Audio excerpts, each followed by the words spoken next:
Happy Mushoku Mondays, everybody. Welcome back to yet another trek through Mushoku Tensei Jobless Reincarnation novel series. We're on volume 20, chapter 1. Starting off a new volume and just diving right into it. Thankfully, I got the time to get this all done and get into it. Like, for those that missed last week, yes, I had to record twice, but we're keeping on pace. We're getting there, but yes, a pretty solid first two chapters of this particular volume. I'm pretty sure that's going to be most of this Mushoku Monday.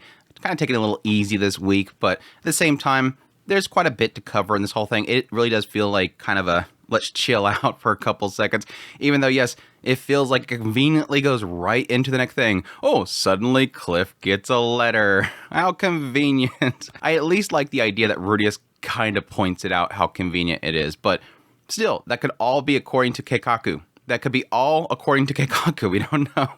But anyways, thank you guys so much for dropping by for the premiere. Hey, chat. Hope you guys are doing well. Hey to everybody that dropped by for the VOD later on. Greatly appreciate you guys' support, your kind words, and all of your guys' help getting this going and keep things moving. And just your moral support means a great deal to me. But yes, greatly appreciate everybody that supports the channel monetarily through Patreon, tips, links, super thanks, all that stuff. Last week was absolutely incredible. I don't know, maybe everybody was still emotional about Paul's episode. But yes, David with a super and a gifted. What the fan art with a bunch of supers. Thank you so much. Rose Moise with a super. Matthew with a gifted. Gearless with a membership, as well as, yes, as per usual, an amazing super. Thank you so much for the support. Roflux Ray, hopefully I'm saying that right. Thanks for the membership. Mud Pie with a super. Noah with a super. Earthly with a super. Abraham with membership and gifted. Sergio with a membership. And Kusha with a super. Thank you guys so much. It means so much to me. Like I said, last week was crazy. I love the support. Thank you guys so much. It means a great deal to me. But with that said, let's just dive right into this volume, get things going, and start marching into here. Obviously, heading into some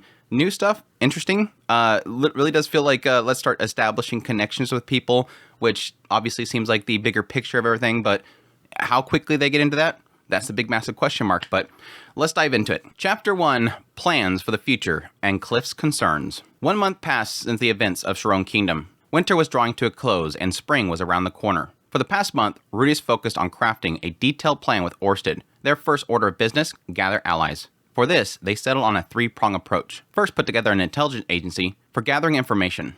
Ruquag's mercenary band would work nicely for this. Its top brass were all Rudeus' people, so he might as well use them. He'd have their full cooperation behind the scenes. He'd structure the global hierarchy so that the headquarters could maintain contact with each branch, allowing him to visit the branch to learn every detail of the current news. This would be less for Orsted's use than Rudeus's.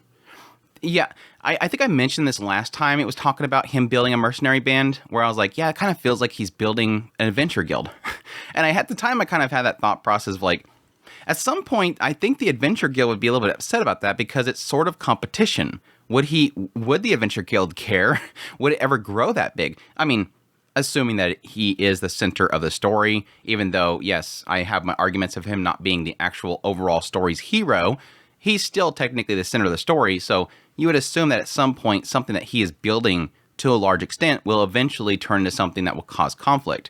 But yeah, now that I'm kind of thinking about it more as it's building more and more as a tool for Orsted, I have no doubts a couple volumes down the road, I just kind of see something happening where something just comes down upon the entire mercenary band and it gets destroyed, like decimated, like some massive tragedy that just takes them all out. I don't want that because obviously Aisha's involved, but still, it does have me greatly concerned for Aisha's well-being and her safety. And I think I was kind of mentioned that before as they were kind of branching out. He was talking about branching out. I'm like, I hope that doesn't put Aisha in danger. Second part was to draw in figures of authority and future leaders. Laplace's resurrection was going to trigger a war with all humanity. If each nation was prepared, it would only improve their response when the invasion came. They'd inform those in power of the coming war and what was at stake, offering whatever aid they could, and have them prepare for what was coming in 80 years. The cooperation of those nations would either make the job easier for them or harder without. Yeah, my only question mark that comes with that is how do they word that?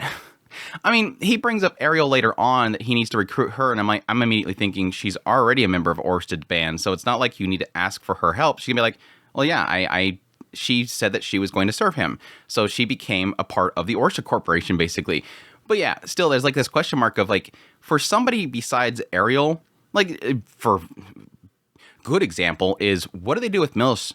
Like, they go in there and they go, hey, Laplace is coming eventually. You need to prepare for war. They're going to go, well, how do you know that? Yeah. Well, he was sealed. Well, yeah. Pettigrews told me that the seal is breaking or something like that. I don't know. You could think of something, but it is still one of those aspects of like, okay, how do you get that information? How do you know that? And how do we know that you're not just lying to mess with us? That brings up massive question marks. I'm sure as we get to each one of them, if we get to each one of them, he's probably going to have to navigate how he goes about that. Again, Ariel's a shoo-in. She already knows about all this stuff. Third part was to recruit warriors for combat. This is a primary goal as far as Orsted was concerned. He'd rather other fighters take on Laplace instead of himself. If they managed to lift Orsted's curse so he didn't have to fight solo anymore, then they can even have their new recruits join in the final battle against the Man God. Yeah, I'm very much so questioning that whole idea of if he does build a big band, could they all just like march into the barren world? That's a question mark. I mean, yes, obviously with the murals and stuff like that, it kind of indicated the idea of like a group, but the assumption at the time was that this is probably going to be like Rudeus' family. Because at that time, we just figured that only people that could get around that curse would be at his side. We didn't at the time know that we could possibly get rid of the curse. Orsted and Rudeus talked over who would be a good fit and settled on this profile. Warriors already fated to battle Laplace, but won't easily become disciples of the Man God. Titles such as Ogre God and Or God, their current holders had no hate or love for Laplace. That's interesting. Now, I think they point out specifically that the Ogre God the Ogre God tribe, or at least the tribe itself, I think they said they had no involvement with what happened. But the Or God, what is an Or God? I don't think they've ever mentioned an Or God. The assumption would be somebody that was tied in with mining or something like that, but it could be somebody that is imbued with ore in some way, or at least rock solid or something like that. Very curious. But future generations would oppose him later on. Same for schools like Water God Style and Sword God Style. The current practitioners were far removed from Laplace, but their apprentices would face him down as well. They also plan to ask long-living warriors like North God Kalman III or the Death God Randolph. Gonna have to bring Randolph back into it, of course. Some held personal grudges against Laplace, reserved especially. The mercenary band could locate the ones whose whereabouts were unknown, after which Rudeus could visit them personally and negotiate on hands and knees. He imagined that some of them would ask to make it worth their while, but for now, the plan was to ask all strong and capable people that came to mind. After they assembled all those resources, they'd be faced with the final bottleneck, the Man God. Knowing him, he was sure to send his disciples to get in the way. For the most part, they didn't know who might end up serving as a disciple. Orsted said that he could estimate the odds in any normal loop, but since the disciples in this loop already included people who never joined the Man God before, it would be hard to tell for certain. At least we're finally, again, we started doing this like a while ago, probably about a volume ago. It is nice that we're finally getting that mindset of, yeah, things aren't going to really work out the way that we think they're going to work out. It would be hard to tell for certain. If Rudeus wanted to carry out his mission, then he would have to risk-proof it from the disciples Orsted didn't see coming. Admittedly, he had no idea how to do that. I like how he presents this, and I'm like, oh, well, how is he going to do that? Oh, he doesn't know. At least he can admit that I have no idea how I'm going to do this, but I need to do this somehow. At least you're searching for a way. He didn't know what standards the Man God chose his disciples by. Orsted said that he tended to choose people with strong fate. I can see that. That is definitely something I can see being something he'd want to employ, because that would allow them to be, I guess, better to push against others that do not have good fates or destinies. But people with weak fates had already shown up as disciples. I do like the fact that we're already changing it from destiny to the fates. I think we did fates before once, and then we went to destinies, and now just like the disciples thing cannot stay the same. But people with weak fates had already shown up as disciples. Rudeus didn't even know how he would measure the strength of fate. It seemed like a kind of rule that only Orsted and the Man God understood. Even if he followed every minute detail, asking Orsted about every little thing would just give him more of a headache. Being a small piece in this game, pawns can still make power moves. Rudeus could spread a message amongst the people they ally with. Something like not believing what comes to you in your dreams. Disciples would pop up even so. They can confirm it with anyone they found and kill them if necessary. A tough job, but he'd do it. That was kind of a shocking little statement that he made there. Again, he has been pushing against the idea of killing people, but yes, whenever he is told by Orsted, you have to do this and you have to kill this person, he's always mixed on it, but he always goes, yes, I have to. Like, this is for the good of my family and the future of my family. It is to protect me and myself and my family. Well, he doesn't necessarily always say himself, but that is kind of an extension there. For your family, you do want to look after yourself, which I do think that he does ignore that sometimes, which is kind of a little disheartening. But for him right here to say, we're going to have to find them. If we find them, we're going to have to kill them. It's something I will do. That's kind of shocking to say. And yes, it could be an extension from the fact that on that battlefield, he finally got his hands bloody. He no longer has that hesitation, even though he did admit the idea that he liked the comfort of having that hesitation. There is a switch he's sort of navigated there. Aside from all that looming nasty work, there weren't any downsides to making every ally they could. After all, the man god could only have 3 disciples at a time. The greater their numbers, the less impact the man god would have if they deceived the member or took them out. Granted, having a leader change size and sway their underlings would be bad, but Rudeus would prevent that by not giving the leaders too much power. Plus, Rudeus was a leader now, so it wouldn't be an issue for a while. That was a thought that I immediately had is, yeah, the idea here is, he even mentions the idea, and I kind of cut it out there, but when he's talking about under Orsted, yes, it's him, it's Zenoba, it's Orsted, obviously, and then, yeah, by proxy, it's technically Ariel as well. Having one of them be lost is a huge burden. Like, that's literally a quarter of their people. In the mercenary band itself, yeah, you're talking about himself, you're talking about Linnea, you're talking about Aisha. Yeah, you're bringing Zenoba into this as well, technically, by proxy. Losing one of them is big. But if he were to get bigger and bigger, he's going to have to start delegating, like, generals, people underneath him that can manage a large group, because he can't manage that group himself, because he can't manage hundreds of people at once. He's going to have to delegate. And the issue there is, as he gets bigger and bigger and bigger, the man god's going to go after those people, because then he could take a large chunk rather than just taking one foot soldier. And so there is a fear there. How do you keep them from changing sides and completely dismantling? Again, my theory on the idea that eventually something's going to come down on this entire mercenary band. And that's a good way of doing it. It's just flipping an entire subsection of it and just destroying them with their own people. Then that could be as simple as the man god telling them that the person that they're after right now is within their own group, and to take them down, because they might not know who the hell he is. Or go after people they know who will then tell them that they're within their own group. But I think the nice thing about that, and it's sort of getting into it with these chapters, and it was something in a larger discussion that I wanted to get into with these particular chapters, is there is a nice thing about, so far, what the mercenary band is, which is people who are failures. This entire mercenary band, so far, the people that they're introducing are people that are failures. That, Linnea is one of, obviously. Then you have the case of Joseph later on, is people that seem like they've failed something big, but Rudeus is able to bring them in and say, you learn from your failures, now do good. That's huge. It can turn into an entire band of people that normal people would look down upon.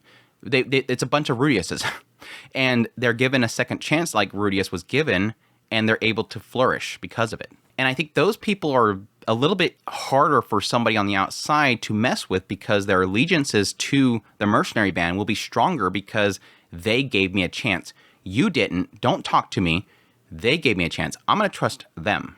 Plus, Rudeus would be the leader for now, so that wouldn't be an issue for a while. It would be a problem when he died, but there were plenty of people who were more suited for the job than he was, and more in line after that.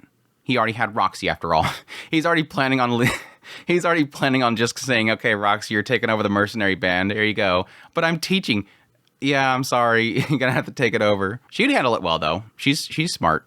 Aside from recruitment, communication was a big issue currently. Failure to prevent Pax's death happened due to lack of communication. Of course, it was far from the only cause, but with clear contact with Orsted, they could have been able to stop it. He couldn't always rely on Orsted, but their plans were going to have them working separate more, so communication would be crucial. That was a kind of funny thing when I got into this. I'm like, well, I guess he's sort of not indicating that he's no longer working for Orsted, because he was kind of indicating that at the end of the last volume. But it seems like he still has the door open. But yeah, later on, he does technically go, okay, he's still relying on me. Good. I'm not laid off. It's not laid off reincarnation. Consulting with your team would allow you better handling of the delicate situations. And if your ally was in danger, you could rush in to help. Not that Orsted needed saving, but sending him info could help him in a pinch. Bringing this up to Orsted, Rudeus tried to explain the concept of a phone, and seen if something of the sort already existed. This is actually very interesting. I didn't actually think about this. So a magical implement that would send voices or text? Text alone would be fine, but I figured it would help if we had some way of sharing information from long distances. Like if I had to make a tough decision, I'd rather talk it over with someone first. Do you think that's possible? The dragon folk have a magical implement like that. If we recreate it, then it should be possible to do what you're asking. Huh.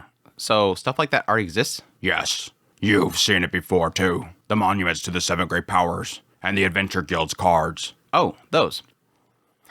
That's very interesting. Okay, first of all, let's talk about the Adventure Guild cards. That one's odd, because that implies that it is a technology that the Dragon Folks had created, And I'm assuming the Adventure Guild, either the Adventure Guild itself has copied that technology and they're reproducing more and more cards, which is interesting that they were able to reproduce that, or does that mean there's a possibility that there is a dragonfolk involved with the Adventure Guilds? Is the Adventure Guilds ran by a dragonfolk that is able to produce those cards? Because I would assume that they're going to have to keep making more and more. Again, somebody, goes down into a labyrinth and dies. They lose that card. It's not like they're constantly cycling back in the cards. Yes, you can turn in your card and disband or whatever, or leave the guild itself, but the assumption there is that most people take the cards and never come back with it at some point. So they're having to make more and more and more, probably hundreds and hundreds every single day. So who's making them? Either they have reproduced the technology for that magical implement, or again, there's a dragonfolk involved. Now, the monuments of the seven great powers, that's one of those kind of, yeah, that makes perfect sense. Like, it's one of those ones where, like, yeah, you never really connect it, but the moment that you read it, you go, yeah, that makes sense. I should have seen that coming. Because, yes, way back here when they first started talking about the seven great power monuments, yes, it was mentioned that it was the seven great powers, the concept was created by the Technique God. Who is the Technique God? As we found out later on, yes, the Technique God is the splitting of the Dragon Demon King Laplace. So yes, they split, and at some point they created the monuments of the seven great powers, and yes, they would be technically dragonfolk. So because even though he split, he still had that knowledge, he wanted to bestow it, and he must have created that monument system knowing how to create that. So again, it's one of those moments where it's like, yep, there you go. That makes perfect sense. That seems logical. And to the discussion here of creating some sort of communication, again, that makes sense because this is something that supposedly changes. But that is also very interesting, and I didn't really think about that earlier.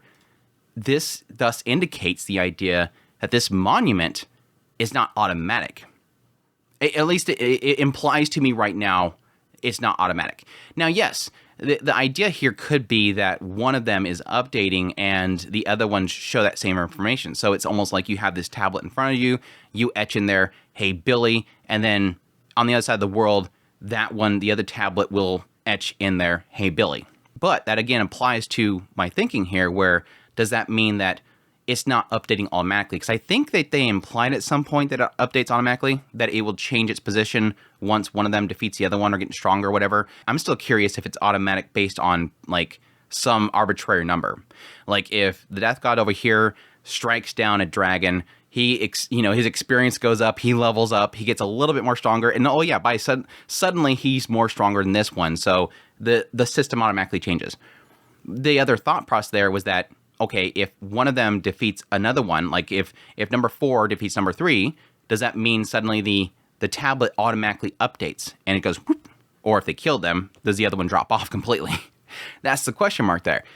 But now this sort of makes me believe, and it could be the Technique God himself, this makes me believe that the system itself has to be manually changed, but it automatically updates the others. So all these, monuments are everywhere. But then when one of them goes over there and, etches in, this is here, they change everywhere. And I think that would be dumb because then somebody can go over there and deface it and it would change all of them. So that makes me believe that there's one main tablet somewhere and that's being updated by somebody, probably the Technique God, to update all the other ones. Once he finds out or learns about one of them falling or getting stronger or whatever, he changes it. Very interesting. I'd be very curious when we finally get the day that updates, because by all indications, I don't think it's updated at this point ever. I mean, Rudeus had to go to one of the monuments at some point, and he never made any indication that it changed. Anyways, super cool. The Adventure Guild cards accepted voice input, and the monuments had the same text across the world. Still, it was interesting to know the Adventure Guild cards were dragonfolk made. They did seem unusually sci-fi for a world like this. Yeah, technically, yeah. I was just assuming that, yeah, it was kind of magical, but then, yes, when we learned about the magical implement, it made sense that it was a magical implement. But, yeah, the question is, who made that? Because it seems very intricate. Typically, when you get the magical implements, it's like it's just an object with a spell circle put on it, and you can activate it, and it does one spell. That seems like very, very intricate. Like I said, the moment you touch it, it gives all your information. It knows about yourself, your age and everything, your race. And then it has some sort of system in there that you have to recharge. Like, it seems very complex for a small little card. It'll take some modification, but I'll try making them. Huh? You mean you'll make it yourself? Your arrival already threw a wrench into all my predictions. I may as well make use of those things if we ever need them. Besides, they'll be useful next time, too. He's already... I mean, it makes sense, but yeah, it is kind of... It's a little bit ominous to hear him talk about next time. Yeah, I could probably use them next time. Wait, no, we're still in this one. Please don't give up on this yet. With that, Orsted offered to make them. Definitely a miscalculation that Rudeus was happy to have made. Knowing that Orsted still wanted him as an ally next time made him all the happier. Interesting. And Rudeus is feeding right into it. Good to know that next time he's going to want my help. That doesn't actually technically indicate that he's going to want to work with him next time. There is a chance it won't work, so keep that in mind. Roger Wilco, boss. That settled the communication issue. One more thing, though. Given their failure last time, it was clear they had something else they needed to make. A way to transport the magic armor. It ended up just being used for travel. Was difficult to haul around, and it was too big to get into tight places, making him unable to use it against the Death God Randolph. While he had no plans to fight someone of the Death God's level anytime soon, he couldn't rule it out. There you go again, flagging yourself.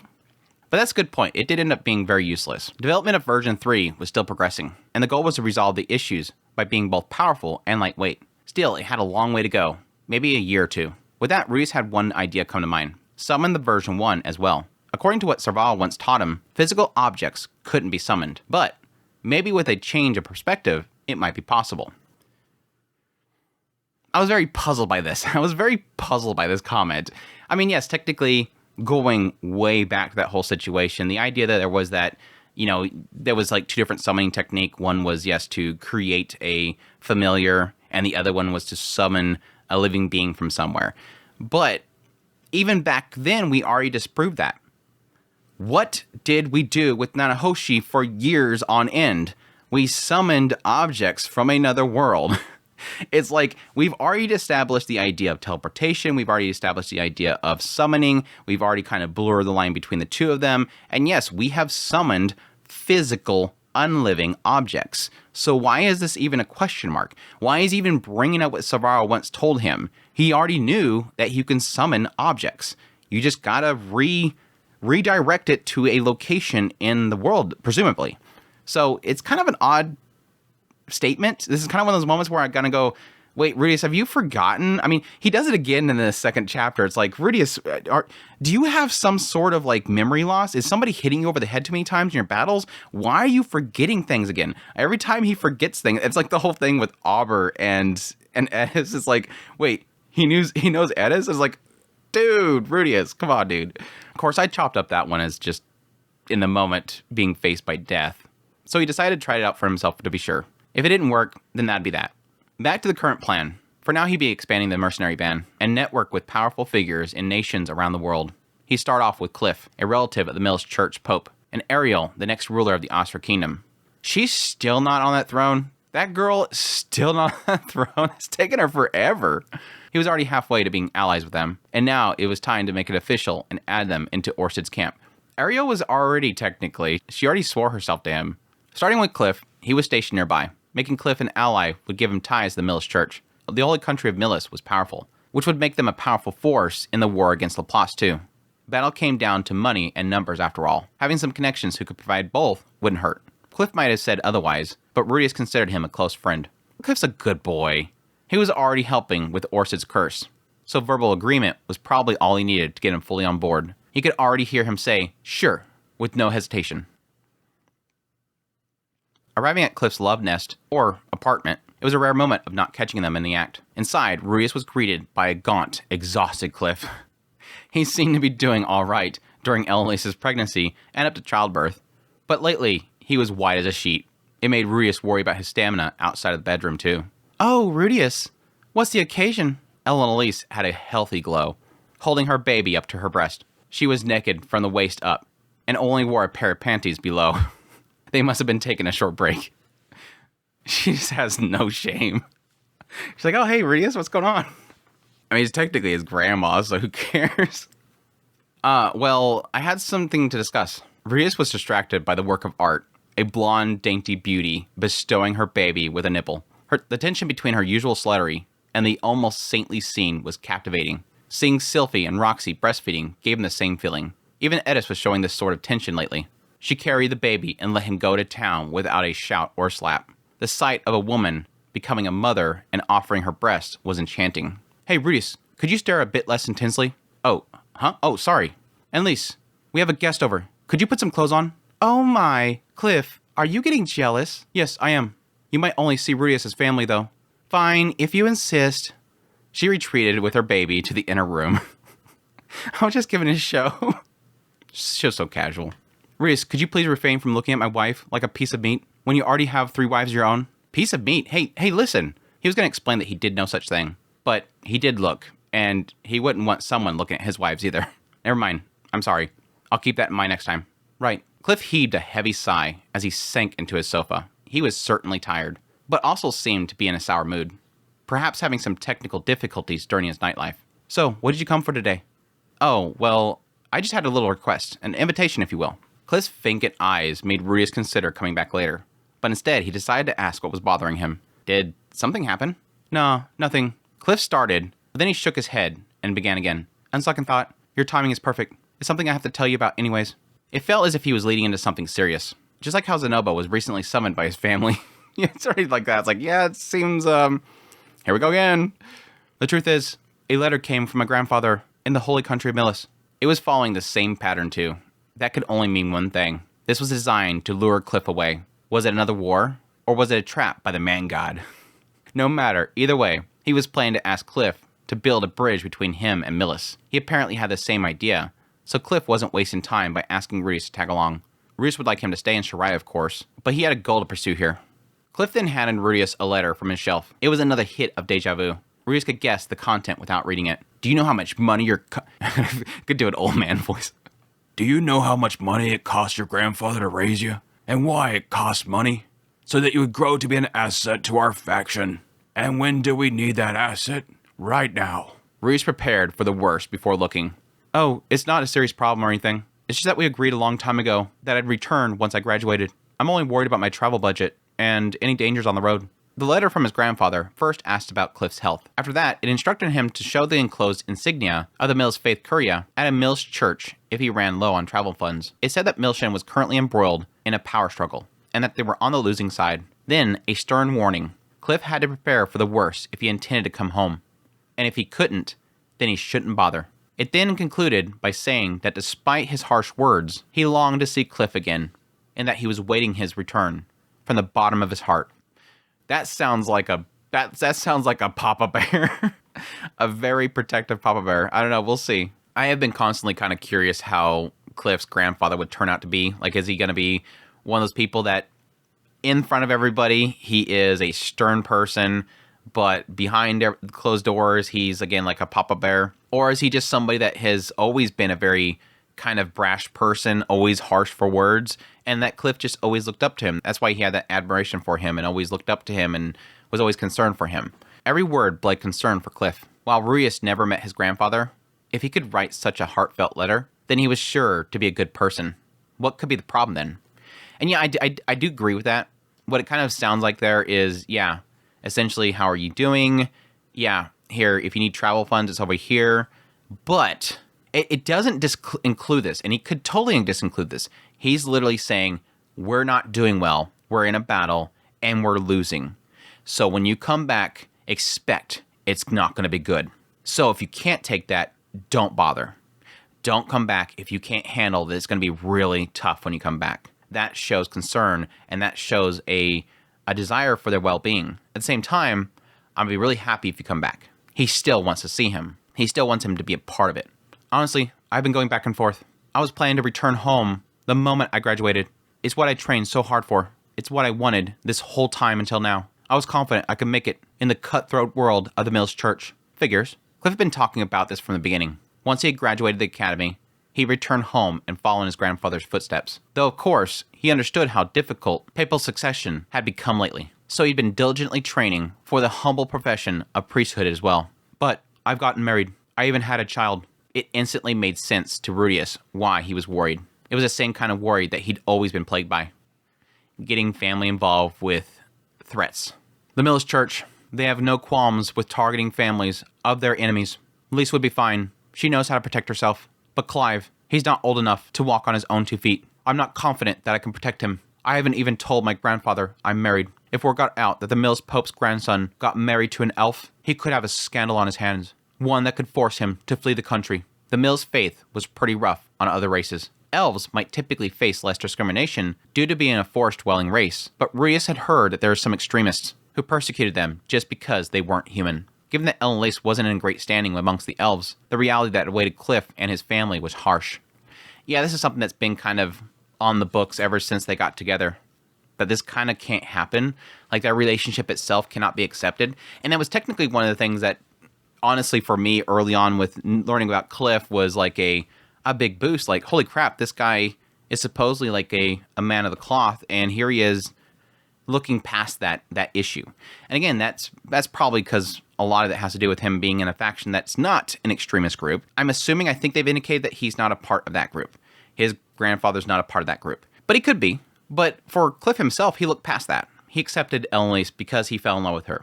But yes, it was always the issue with his returning home, that eventually he's going to have to... What happens there?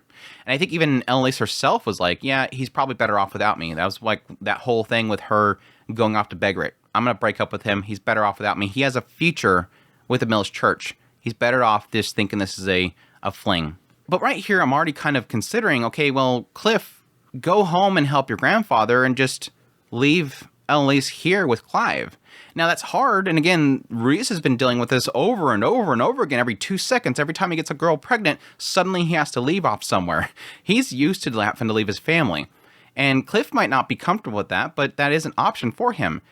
Don't mention that you're married. Don't mention that you have a child. Just go back home, help your grandfather with the situation, and then, yes, eventually you can make things a little bit more comfortable with bringing her in, or keep that a secret. There's a couple of options here, but obviously it seems like he's keeping up on face value.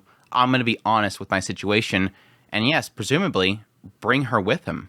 If he's not bringing her with him, then there's no reason for him to even mention Elise at that point to his grandfather or anybody there. I've been thinking about this over and over. Should I go back? Should I not go back? Then Lise comforts me when I just don't know anymore. It's all I've been thinking about lately. It's a bit late to realize this, but I think I get what made Zenoba so stubborn about going back to Ch1-2. Family. Well, again, that was a little bit different case there. Eventually he turned around that whole thing, but yeah. Reese was sure that Cliff wanted to return, even if he wasn't set on it. But doing so would put his wife and his son in danger. Worse yet, his choice of wife could put his grandfather at risk. Would it be right to stay committed to his old dreams? Impossible to say. Even Rudeus didn't know the answer. But what he came here to discuss also touched upon that very question. He was finally in the position to offer him a lifeline. I have to admit that when I read this, I was a little bit upset. It's like, it goes to this whole thing about Cliff going, man, I'm concerned about going home. It's been a thing that I've been always planning on doing, but now I have my wife, and now I have a child, and their safety is in danger. And yeah, technically, if they learn that I'm married with an elf, that's going to cause a problem with my grandfather. That can cause a lot of blowback for him. He might even have to flee the country. I'm concerned about the safety of my family. And Reese goes, perfect. I can draw him into a war against a god. That's your conclusion, Rudeus? Your friend's concerned for the safety of his family, and you're like, I guess I'll bring him into a war. I mean, yes, the argument here is the assumption that the man god's involved with all this stuff, and that he wants to separate Cliff, and that, yes, he's technically under threat, just like Zenoba was, presumably, by the man god. So yeah, there's that threat there. And so bringing him into this whole thing could provide him the safety that comes with working under Orsted, that Orsted may possibly help him. But Orsted has never said that he will bestow some sort of safety upon anybody but Reese's family. Again, he did that with Zenoba. Zenoba is not my concern. I protect your family, but he wasn't going to protect Zenoba. He was going to protect Pax because he was crucial, but not Zenoba. He wasn't a part of that. Rudeus had to save him. Rudeus had to protect him. So it's not like bringing him under Orsted's wing, suddenly he gets protection of Orsted. No, he just becomes a part of their plan in a formal capacity, like you mentioned in a minute. It's not that he's given some sort of protections. He can't be protected by Orsted. He gets support from this group that he's forming for Orsted, but he's not getting the protection of Orsted. Unless Orsted sees Cliff as a crucial part of the overall plan of the future that he's got kind of laid out. So again, it's like, so you're going to officially bring him under Orsted, thus bringing him into a fight against the man god. That doesn't sound like something you offer to somebody who's currently in fear for his family. It just felt weird. I'm sorry. That's a weird conclusion to come to. I would think that would cause you pause and make you have to consider this is a good option to talk about. But again, you already planned this to begin with, so. Cliff, what? I'd like you to join Orsted's army in a formal capacity. Cliff stared blankly in response. Now, granted, Cliff was already technically involved with Orsted by doing the whole thing with the curse, which, yeah, eventually is going to probably bring him a bit of, if the man god knows what he's doing, a little bit of a issue there. And he could easily find out by having a disciple ask him what he's doing, or at least spy on him. Cliff stared blankly in response. Rudeus might have been clunky with his choice of words, but he didn't want to confuse him by asking him to join his cause or something. He wanted to be clear. What do you mean? If you become Orsted's subordinate, then Orsted and I can offer you our full support. You'll be able to protect Elise and Clive, while also leading your grandfather's camp to victory. Cliff furrowed his brow. If I accept your help, what would I need to do? Once you assume power, you'll have to prepare for Laplace's eventual resurrection. That all technically makes sense. Again, I follow his logic, just not earlier so much. If it is strictly on the concept here is that join the camp, but we're going to be going after the Millis Church, the holy country of Millis. That makes sense. We're going to help you if you choose that. I guess my mindset was more for the idea of him being willing to not go home. Then no, it's not best that you join them. But if your option here is to actually help your grandfather fight off opposition and claim that position, yeah, sure. It's probably best that you have a little bit of backing to help you because, like the letter mentioned, things aren't going well with them. They're going to need help. And Cliff, by himself, is not going to have much power. He doesn't know many people. He knows people through proxy, through Rudeus, but he doesn't really have much pull. And I do like the fact that Rudeus is very clear with him. What's the cost? You're going to have to help us out because you're going to have to prepare for Laplace, which I think is kind of one of those things where it's like, it's not really so much we're saying you have to prepare for Laplace. We're just saying, we'll help you out. And by the way, you're probably going to want to help us with Laplace later on because otherwise you're going to be in trouble. Now, the assumption there could be, well, let everybody else handle Laplace because there's a chance it's going to pop up in, the whole situation is going to pop up in the central continent. But again, there's the theory that he could possibly travel back to the demon continent, gain allies there, and then yes, the holy country of Millis is going to be the first in their path. Now, just like with the last war, they were in a good position of defense, so they could kind of hide away. Rudeus explained his plan, one centered on Orsted 80 years from now. He mentioned the man god to Cliff before, but this time he explained all details from the beginning. Once finished, Cliff looked deep in thought. So, what do you think? He crossed his arms, closed his eyes, and mumbled in consternation. It seemed like a good deal. Cliff knew that his vague disdain for Orsted was due to the curse. He didn't know what Orsted was really like without it. But even if he took him out of the equation, Rudeus wouldn't betray Cliff. He would have been sad if he was questioned about that. After a while, Cliff spoke up, as if a response was being pried out of him after deep thought. Can you give me some more time? The graduation ceremony is happening soon. I'll make a decision by then. He gave a clear deadline, so Rudeus had no choice but to accept it. He had to wonder why he couldn't let himself simply nod and agree. But perhaps Cliff himself didn't understand his hesitation.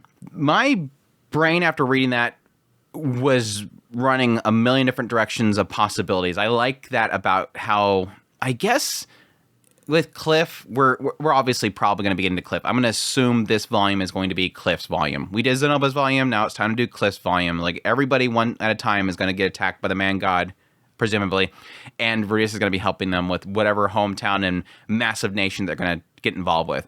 We did it with, Ariel, we did it with Zenoba, and now we're doing the Cliff. For some reason, everybody that Rudeus knows is high powers in really massive nations, and Rudeus has to save the nations. Theory number one, and this is probably the weakest out of all of them. He's thinking about the curse. The curse is affecting his way to decide to join Orsted. I highly doubt that. I think at this point, he's dealt enough with Orsted. He's working on this implement. He probably has an inkling that he can trust Orsted, or at least not be driven away with deep fear and distrust.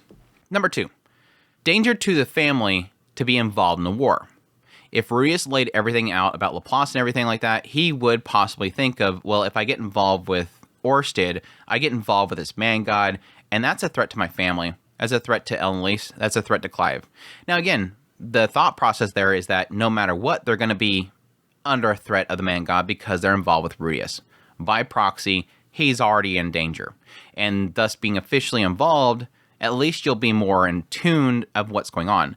Now, there's even a thought process there of not being frustrated with Rudeus to be clear on this whole situation, because up until now, he has been in a danger spot with his family because he's involved with Rudeus. But I don't think that he would be blaming Rudeus about that, other than to say you should have been more clear with me. But again, he probably knows about the curse and why Rudeus wouldn't do that. Number 3, this is possibly a pretty good one.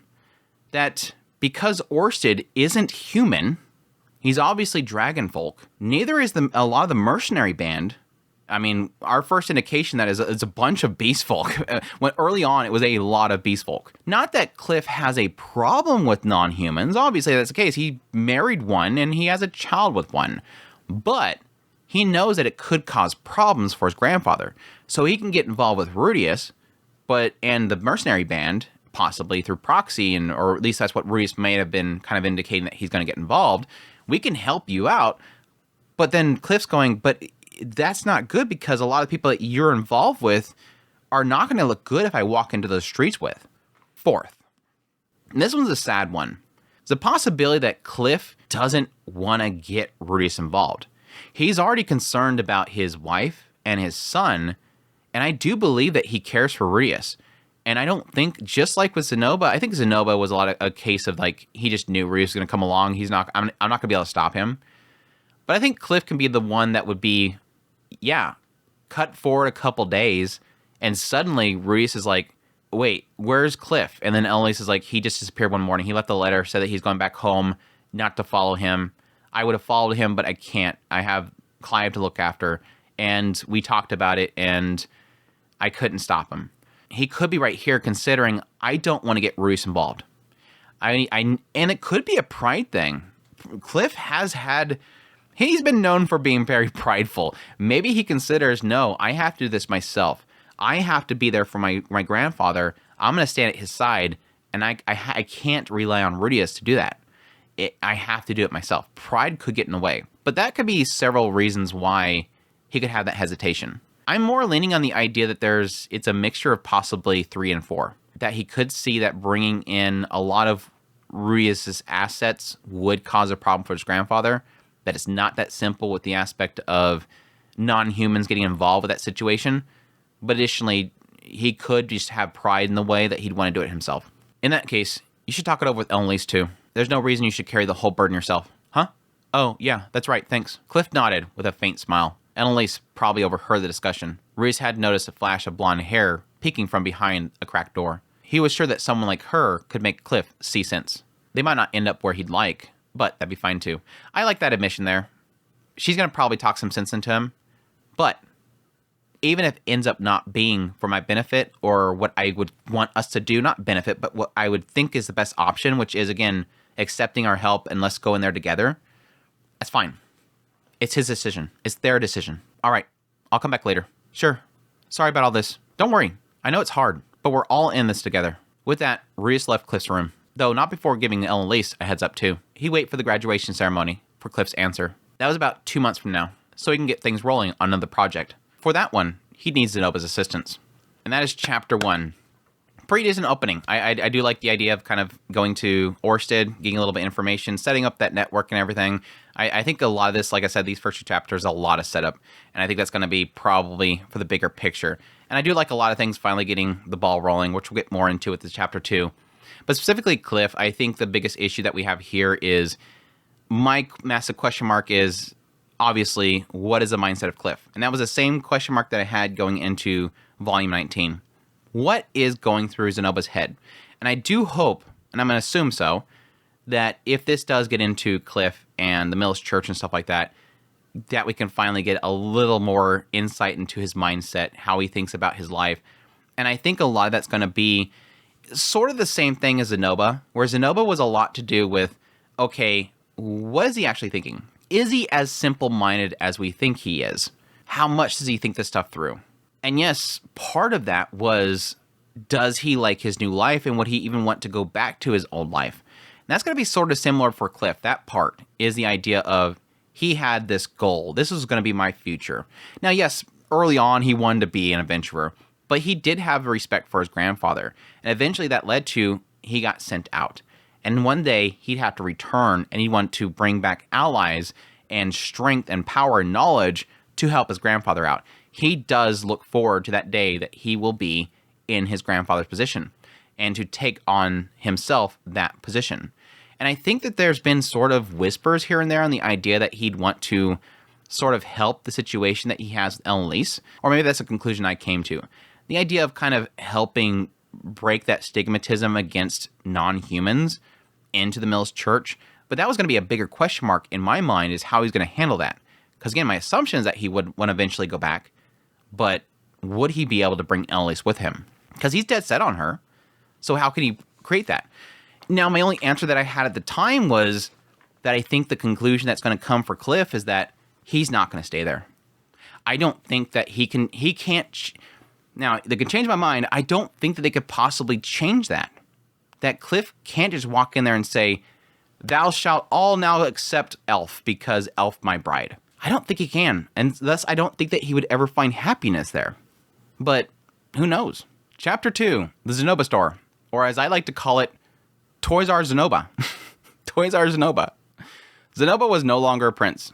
He'd been spending his days pawning off his royal relics to build a house near Rudeus' own.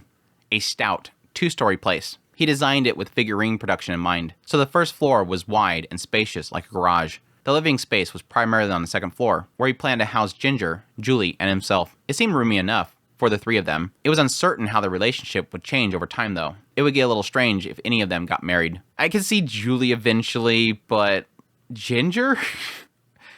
Ginger's probably gonna marry Zenoba at some point. Well, he had enough money for now, whether from savings or royal allowance. It was only going down from there. Rudeus decided to pay rent to him for the magic armor production. And while Zenoba accepted the money, he gave some objection. I'm not the only one working on this, so I can't help but feel wrong to be the only one accepting money for it. Rudeus caught his drift. The creation of the armor was a team effort by Zenoba, Cliff, and himself. But here, only Zenoba was receiving funding. By that logic, what really didn't add up was Rudeus. He went out and did work with the magic armor, and he was the one getting compensated for it. In other words, Rudeus was the only one receiving money for the magic armor's creation until now. A creation that they all worked together to make. The magic armor wasn't created for financial gain, but it's in the nature of humans to go at each other's throats over an extra coin. If he wanted to be fair about it, then he should have paid Cliff too. Though Cliff was hardly pressed for money, so he wasn't sure he would take it. There was times in your life where you just had to pay up if you're asked, and nobody Rudeus knew was greedy enough to take advantage of him. He had enough wiggle room in his pocketbook to be charitable, and they all had the duty to give back when they've got some financial freedom. Either way, he needed the magic armor, and he also needed Zenoba's figure engineering skills. It was only natural to pay money for something you needed, and with that, he could consider Zenoba's lifestyle paid for. This seems like a really interesting mindset here. I mean, yes, there's a part of this that is, yes, Zenoba's in trouble, and I have plenty of extra money. Yeah, I'm gonna help him out. At least he has something to excuse it in a way. And like the idea that he's not technically being charitable to Zenoba. Zenoba's just not getting donations from him. Like, I'm just gonna throw money at you and not expect anything back. There is a transaction being made here. He is building the magic armor, he is doing this figurine stuff, and I'm paying him. Now, yes, you can question, well, he's been doing it for a while now, so it's kind of odd that now you're paying. But he should have been paying to begin with, but Zenoba just didn't want the money. He didn't need the money. He was already getting money. So there was like this freedom that was kind of given there, and Zenoba was doing it because he enjoyed it, and he wanted to protect Rudeus, so he was helping with the magic armor. Cliff and Zenoba help with the magic armor to protect Rudeus' life. And yes, that just happened to be something that starts to make money for Rudeus because he's now using that to do all this stuff for Orsted, and Orsted's giving him stuff for money. So it's all kind of a happenstance kind of thing.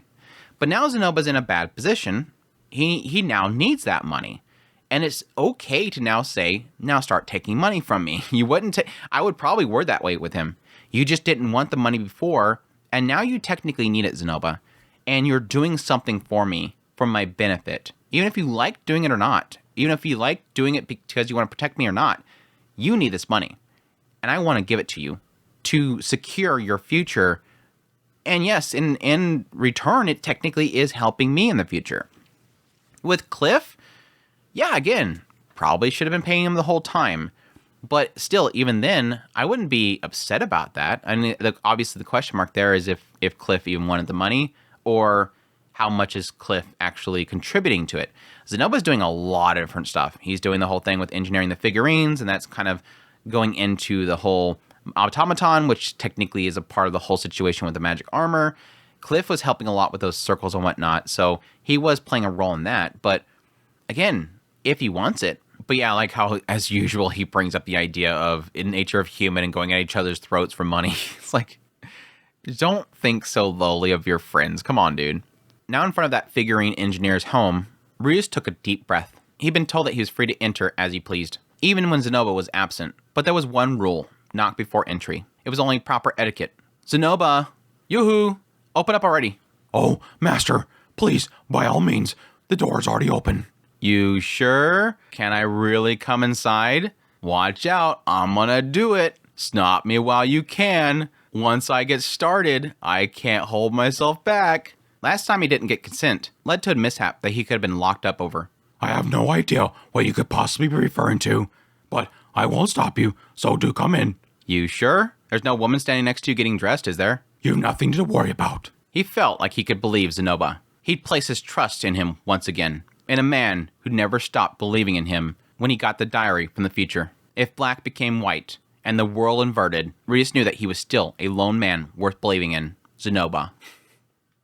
Okie dokie, here I come. Inside was Zenoba's workshop, wide open space with 2 work desks. Amidst the sea of wooden boxes and figurines, the atmosphere was a bit different today. Typically, Julie would be making figurines at a nearby desk from Zenoba. But today, she was on Zenoba's lap, intently looking at her figurine while she was painting. Zenoba himself was carefully carving away at a magic armor part above her head.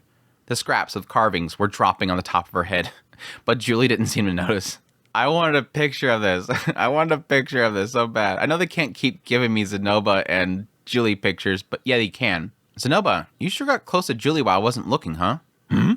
Does that pose a problem? Julie's small frame nestled within Zenoba's tall stature. They looked like siblings.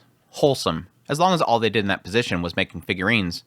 Yeah, it was obvious that there was no hint of lewdness here. Rudeus, do you have to ruin every freaking moment? Do you have to ruin every single moment? Like, this is super wholesome, and he's got to think about something pervy. Not that it would have been a problem if there had been. This world had no age of consent laws, so nobody would have held that against Zenoba. Still, Rudeus did knock, so he wished they could have separated a little bit. Why? It's your problem.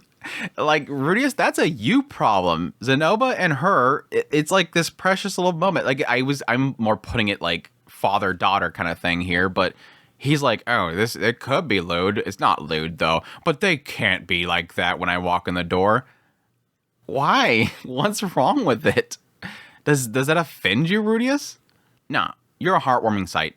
Rudeus then pulled up a chair from the corner of the workshop. So, master, what brings you here today? About that. Aside from the pre-established magic armor and figurine project, Rudeus had one other job he wanted to give him. The truth is, Zenoba, I came to inform you of your new position. Huh? Position, you say? Yes, position. Rudeus pulled out a sheet of paper from his pocket and held it out to Zenoba. Oh, pardon my manners. Zenoba hurriedly plopped Julie down and brushed the scrapings off of himself before accepting. He could have brushed the scrapings off of her head first. The guy had a sense of refinement. It says that Zenoba Ch1-2 is to be assigned to the figurine sales department. Indeed, I implore you to accept. I wouldn't be unwilling to do so, but did we not intend to postpone that project? This is interesting. And they did this twice. I think he actually says it later on as well. Zenoba Ch1-2. I thought he gave up his name. I mean, that's what they've kind of implied already. Like with Edis, she gave up her family name. She gave up that name in order to be freed from her responsibilities, and she became dead at that point. And even with the whole thing with Zenoba, I'm going to give up my name. I'm going to give up my status, my royal status. I'm going to become Zenoba. I'm no longer going to be Zenoba Ch1-2. I'm going to be Zenoba. I'm going to return home as Zenoba. It could be that he hasn't done that yet. He has not officially given up that status. I mean, even earlier, Rudeus said something about him getting money as royalty. But that could have been the money that he got. He has it still, but he's not getting more. Or they could just be sending it to him because they have forgotten to do that. But again, I'm going to assume that most everything in Ch1 has been replaced at this point. So, either by Pax or the new power in order. So it's kind of odd that he's still holding the name Ch1. I'm curious if that is he's going to remain as Ch1 but not have a royal status. It's a very curious thing. They'd be effectively moving forward with their plans to sell reserved figurines. Zenoba might have been wondering why they were doing that now, but actually, selling those specific figurines at the specific time was crucial. They were going to be enlisting leaders from around the world, while also nabbing every ally they laid eyes on. However, there was a few people whose whereabouts were still unknown, including, yes, Rizurd. Rizurd spent typical timelines on the Demon Continent, but in this loop, he warped with Rudeus to the Central One. He warped? He warped with Rudeus to the Central One? Warp with them? Yeah, he warped. This is the other this is the other timeline that Rudeus has created. But in this timeline, he warped with me. Okay. All right. I think it's supposed to be traveled with me. Now I'm curious if it actually says Zenoba Ch1 up there, if that's inconsistent with Refugin or Seven Seas, damn it. Rudeus hadn't heard from him lately, nor knew where he was at. There was a chance that the worst came to pass, but the fact remained that Rudeus couldn't meet him and ask him for help right now. It wasn't like Rizurd was hiding. They could find him easily with a little searching. Truthfully, Rizurd was the first person he wanted to ask for help in defeating Laplace. Yeah, it kind of makes sense there. This was Rizurd after all. Laplace and him had a history together, and Rudeus wanted to give him his chance for revenge. There's a curious question mark. I wonder if Rizurd knows that he's going to come back. I don't know. I mean, it could be common knowledge for Rizurd, at least in his workings with Laplace, or just his knowledge from many years, that unlike the public knowledge, which for the longest time was our knowledge with the novel series, that Laplace was sealed away, and that seal could break and he can come back. Like he's just going to pop out of some circle somewhere. But now we know as the readers at this point that he died and he's reincarnated into the future and at some point going to be birthed again. And I wonder if Rizurd knows that. But would the new Rizurd, after so much, and yes, now having his life going for the better, what would be his driving force to fight Laplace? He was driven by hatred. Laplace ruined everything. He ruined my tribe. And yeah, you can blame so many things on it. But he also accepted a lot of that blame to himself, not Laplace. Yes, he went eventually to help fight Laplace and defeat him. I think he still would fight Laplace. Yeah, Rudeus says Laplace is coming back. He's going to be reborn. He's going to make an army. Where do I sign up? Instantly. He would not want Laplace to harm more people. Especially, yeah, there's going to be children involved too. But Rudeus would be asking him. He'd be very willing to accept what Rudeus says. But additionally, yes, he'd want to help. And he'd want to stop anybody that Laplace would come back to harm again. But that's different than him immediately saying, yes, Rudeus, I will help you fight Laplace because he did this to me. It would no longer be about, I think, what he would probably say if Rudeus asked him when he first met him, which would be to get revenge for what he did to my tribe. It would be to a new thought process, if that makes sense. Hopefully my logic there makes sense to you guys. Well, that was half an excuse. Deep down, Rudeus just wanted to see him again. Everybody wants to see Rizurd again. Maybe a mutual goal could set him side by side on the same path again, if only for a little while. So motives were selfish, but that was how they began selling Rizurd figurines. And it was sure to be faster than organizing a search party. Not to mention, repairing the image of the Superds was something planned for a while. Rudeus had other excuses for Zenoba too, just in case he needed more convincing. If development for the armor and the weapon came to a standstill, they had large-scale plans to sell figurines. Reaching that scale required distribution, and sales meant hiring and training engineers. The engineering techniques for the dolls and figurines could be carried over to the magic armor, increasing the number of specialists who understood their engineering. And having more iterations for trial and error, they'd increase the odds of finding revolutionary breakthroughs. Developing talent was key. That's interesting. Okay, When I read this, of course, my mind immediately goes to, okay, the thought process here is that whenever he creates a segment of the armor, two things happen. He's using earth magic to create the actual structure of it. But then they're applying magic circles in each of the layers. So it's a two-step process. What he's saying here is that bringing engineers in to create the figurines, which is, yes, they make the base and they build it up from there and they do some chiseling if they have to. But the idea there is at least, you're building up and you're creating, I think he even mentioned at some point, he's creating like a sort of hexing with the design inside of it to give it more strength. And I think that's what he's talking about here. If we're going to be, increasing our scale, we're going to have more engineers for different locations. You're going to have multiple people to build this massive production line. And what can happen is as you're bringing more people and more engineers to create these figurines at a larger scale, eventually one of them can go, if you build it like this with this design, this structure, it can make it lighter. Light bulb. Reese immediately goes, wait, bring that person in here. We can make the magic armor lighter. It won't be as heavy. We can make it light as a feather, but have like some really solid strength to it. I think that's what he's initially thinking right here. Not so much that they're going to be teaching them how to make figurines with magic circle layers in it, but simply just the structure of the earth magic itself, which is what plates the actual magic armor. So that's actually a cool thought process there. And that about covers the plan. While I do have personal reasons for wanting to do this, I want to grow our engineering expertise for the magic armor project. I wanted to ask you because you understand this better than anyone else. I'll search the group Quagmire mercenary band for someone with prior business experience to support you. And of course, Aisha and I will help you get the first store up and running. So, will you do it? Indeed, it shall be done. Zenoba nodded without hesitation and kneeled before Rudeus. Julie rushed to take her own knee as well. Grandmaster, what is it that I shall do? Julie, you stay with Zenoba and follow his instructions. Okay. She's so cute. Julie's so cute. Julie seemed all in as well. They'd be heading into mass production with the first lot of reserved figurines soon, which meant that she'd be working to make Zenoba money. She'd surely been excited to hear that. All right, then. We'll go over the details on a later date. That's all for today. Understood. Next, Reese figured that he'd bring over that mercenary that caught his eye. Yeah, I kind of knew who one of these was going to be. Several days later, Reese returned to Zenoba's house with two people in tow. One was a fearful-looking human, sporting round glasses, shaped hair into 7/3 parts instead of a bowl cut. Black coat with yellow embroidery. This is where you're going to be working from now on. All right. Listen well, Joseph. It would be no exaggeration to say that this massive project rests upon your shoulders. Joseph gulped. But you needn't worry more than necessary. After all, to our great benefactor, this is but one project of many. Whereas you talk this stuff up like crazy. He goes in like serious Orsted Corporation mode.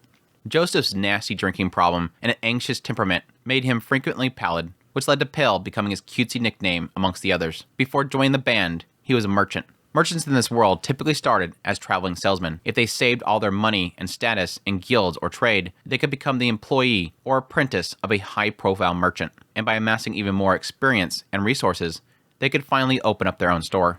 If the store owner could maintain that momentum, they could end up owning a larger store, becoming a company executive, or even being selected as a personal supplier to the royal family. Joseph seemed to have made it to the store ownership stage, but then he had made a big mistake that cost him everything. Whenever he was asked what went wrong, he'd always shut down and go silent. But there was no doubt it was over a woman.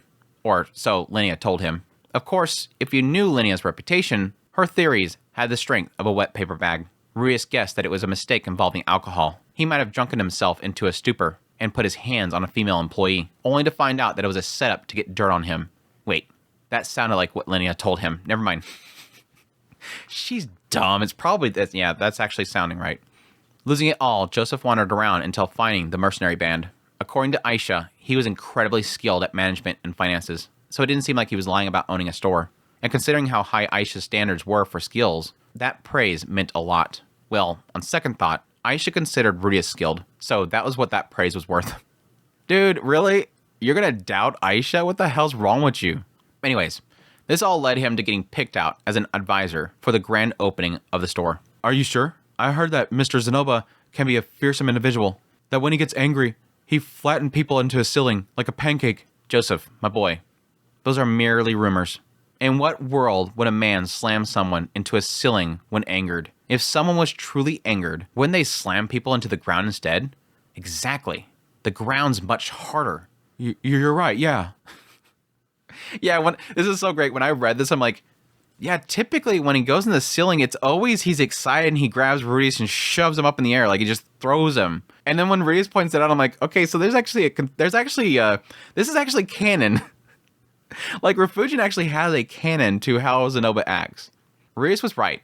Zenoba only slammed people into the ceiling when jumping for joy. His preferred move when angry was the iron claw to the face. And I'm like, yeah, every time, both situations. That said, it's best not to get him angry in the first place. But that goes for anyone, no? You've been a salesman before, so I'm sure you agree that it's best to keep your customers smiling. No, there's times when it's best to get him angry. Are there now? People make poor decisions when they're angry, especially enemies. Getting them angry can cloud their judgment and give you an upper hand in negotiations. That was interesting, and might apply to enemies, but they weren't talking about enemies, were they? Yeah, I mean, he's not wrong, but I think if you know it's what they need, like they desperately need it, and you don't worry about future business with them, sure, go right ahead. But that's gonna burn some bridges. Is Zenoba an enemy? No, my apologies. I didn't mean to be pedantic. Oh, it's nothing to worry about. I was wrong after all. Yes, some enemies are best handled when they're angry, very true.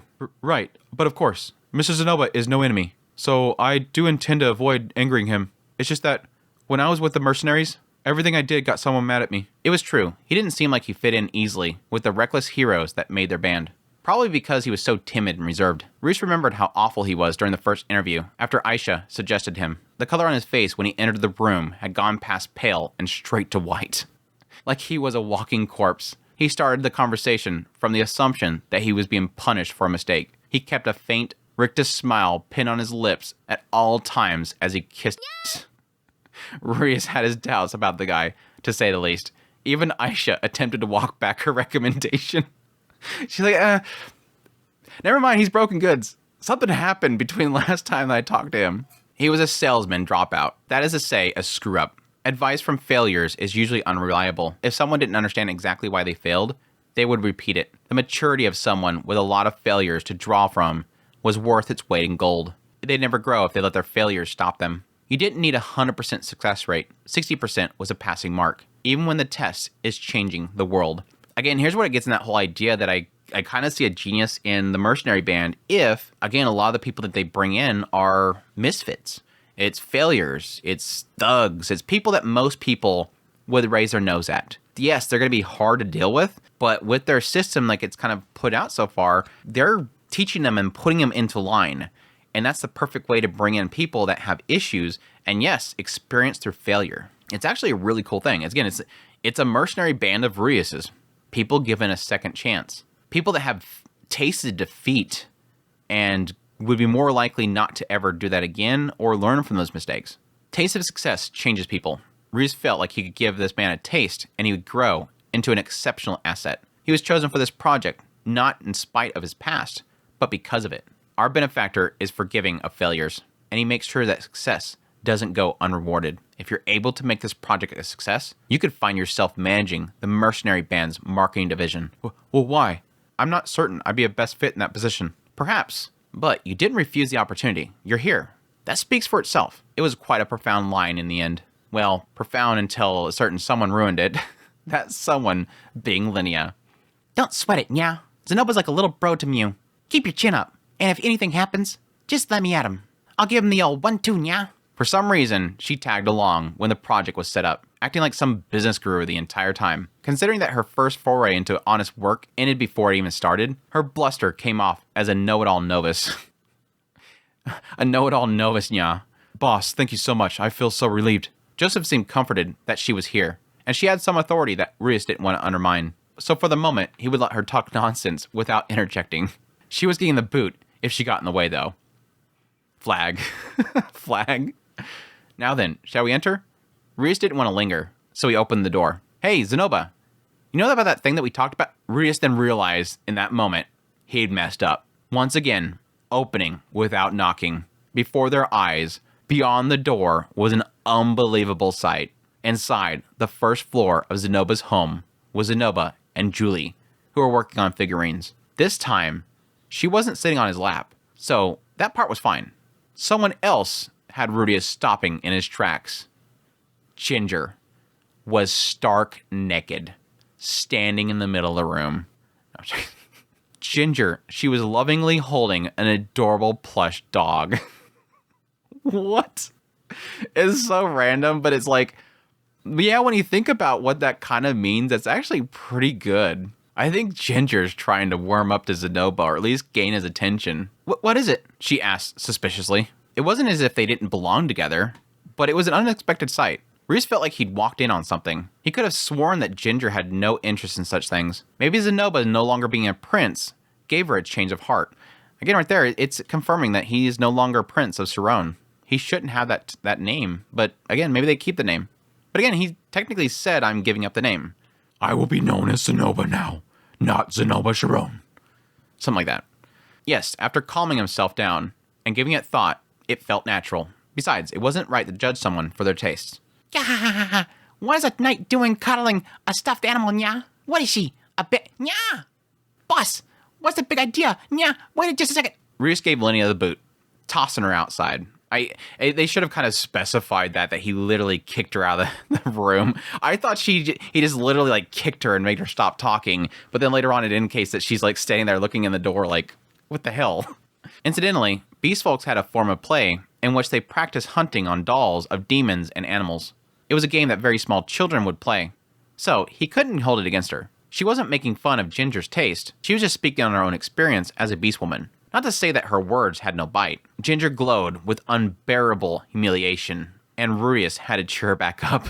Ahem, that's a lovely stuffed animal you have there. From where might you have procured it? Rudeus was sounding just like Zenoba there.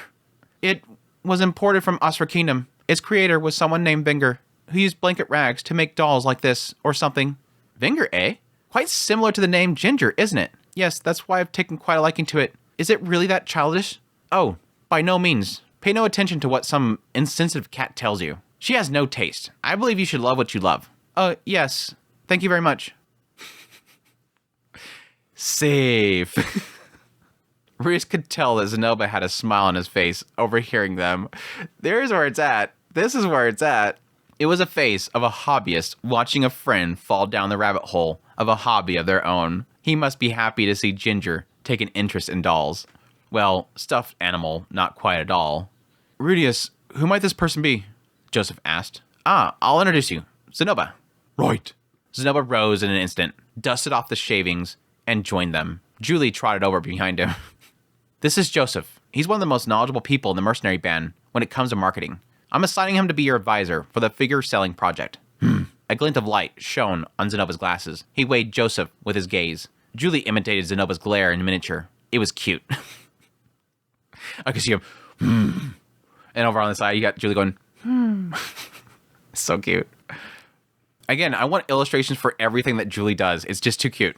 Master, pardon my rudeness, but may I inquire as to his figurine expertise? Total novice. Well now, I trust you have your reasons, Master. Might I inquire as to why you've chosen a novice? This was unusual for Zenoba. Reese figured that he'd accept Joseph by his second reply. Something along the lines of trusting his reasoning. Pardon, but I simply must ask. This work is not mere child's play to me, you see? I'll explain, of course. Zenoba was taking his job seriously, as joining Ors's army was a step to avenging his brother. He wasn't putting down his foot just because he didn't want a Philistine who didn't understand art, right? First, as a former salesman, he's well versed in marketing. Second, he once failed as a salesman, so he'll be careful. Last, as a complete novice in the world of figurines, he'll be able to provide a fresh perspective. A fresh perspective, you say? Yes. The people this project aims to market to aren't all going to be enthusiasts like you. They'll most likely be casuals. Some of the people we're aiming for might lack any interest in figurines whatsoever. The question is, how do you sell to those people? If we came up with an idea that wouldn't make Joseph here want to buy it, then it wouldn't sell to other casuals either. I see. Another brilliant idea, Master. Indeed, sometimes an almost childlike perspective is necessary to spread art. If you don't accept figurines, you're a child. That's actually yes, I agree with this 100%. And I've kind of had experience in this with with my last job, again, doing a lot of procurement and whatnot, dealing with a lot of marketing people, there was actually a lot of times where they would bring in people from the outside who had no clue about what we were doing, had no clue about the product, had no clue about how the system worked, because they were outsider looking in. I mean, they sort of hit it on a little bit with the whole situation with Nanahoshi and the summoning circle and bringing Zenoba and Cliff in. It's bringing somebody in that may be completely unknowledgeable of it, but at least they can look at it with a new pair of eyes and go, this doesn't look quite right. In this situation here, with a marketing standpoint, yes, you literally can't have a bunch of people who are obsessed with figurines market figurines when you know that you're a niche. You have to bring in somebody from the outside and go, I mean, that'd be like, I've had a couple times where I've kind of considered the idea of like, yeah, if I, at some point in the future, if I ever had like some disposable income, like a large amount, I would love to open up like anime shops and whatnot. And yeah, I would consider in that situation there is, how could you bring in somebody that isn't normally, because I believe where I'm at, it's not like there's not like a lot of anime fans around here. So I would assume that would be like an aspect of almost wanting to create or bring people in from the outside that would be able to look at your shop and go, would this be something that somebody from the outside, an outsider, would find appealing and come in there? Not that I would want to form it completely around normies and outsiders but I don't want to gatekeep it either.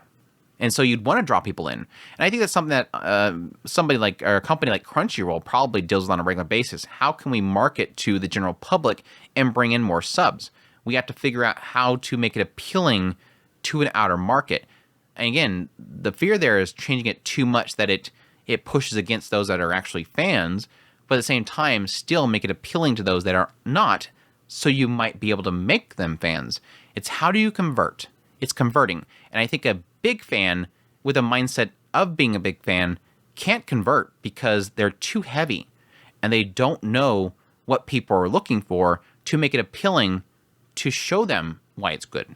Julie follows Zenoba's lead with a profound nod on her head. This must mean that Zenoba had given his okay in his own way.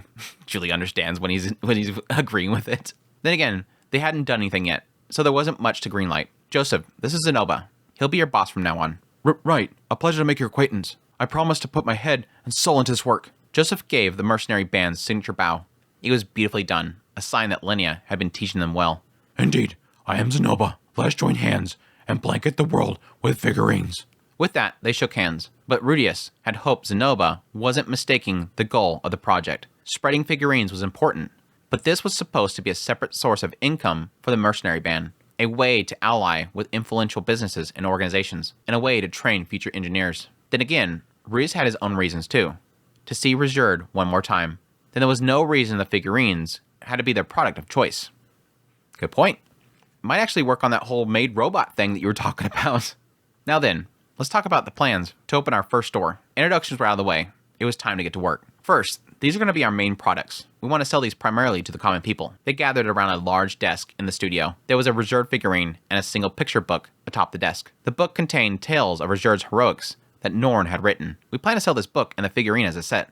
It was the idea that Rudeus had been brewing for a while. Of course, Norn gave permission to sell the book. The world might not have copyright laws, but they should stick with some principles. That was an odd one. That's an odd statement there. It's like, he was making the book already, and then she came in and said, hey, can I make that for you?